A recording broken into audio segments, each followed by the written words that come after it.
So this was my good morning this morning. A panel pulled out of my greenhouse. And if you think that looks bad, you should see inside. And there you go. Total bare destruction. All my dahlias that were in pots are now somewhere on the floor. I'll have to put them back into their pots and see how they do. This is the back or secret garden.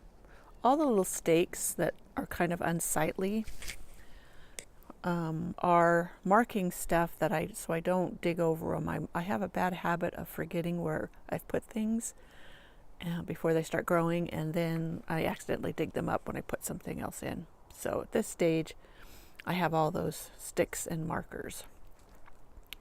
So we'll go along. This is my studio. I've got some plants here.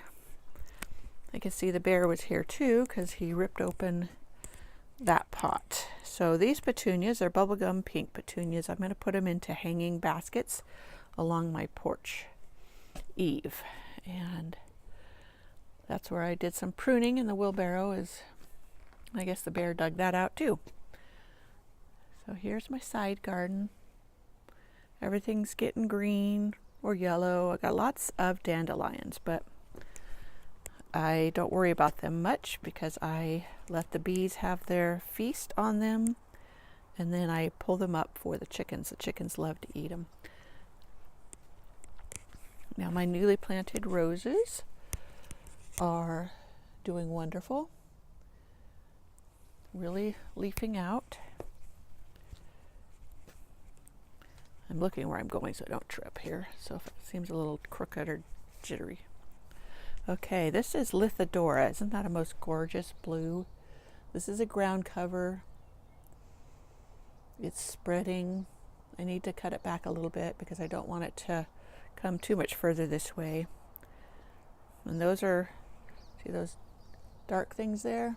Those are lilies. Very pretty lilies. I think they're a trumpet lily. I can't remember. The compost bin that's coming down, and look at that wave of lavender over there. That is my creeping phlox. So the creeping phlox, you can see the violets. I see a truck coming. My red tulips are in full bloom. And this is that wall I keep telling you about that's falling down that I'm going to replace. So all of this needs to come out. The tulips can stay in, but I'm going to dig up everything in this lower bed down here. There is some iris in here. There's a few roses, and that'll get dug up. Now my pathway needs to be cleaned up too. You see the weeds coming up between that. And that basically is the garden tour for the first week of May. I had some coffee grounds I got from a local coffee shop, and that's the black there. It's put it on top of a bunch of pine needles and leaves that were left over from last fall. So those will compost in, and I can plant something fresh there. I don't know what yet.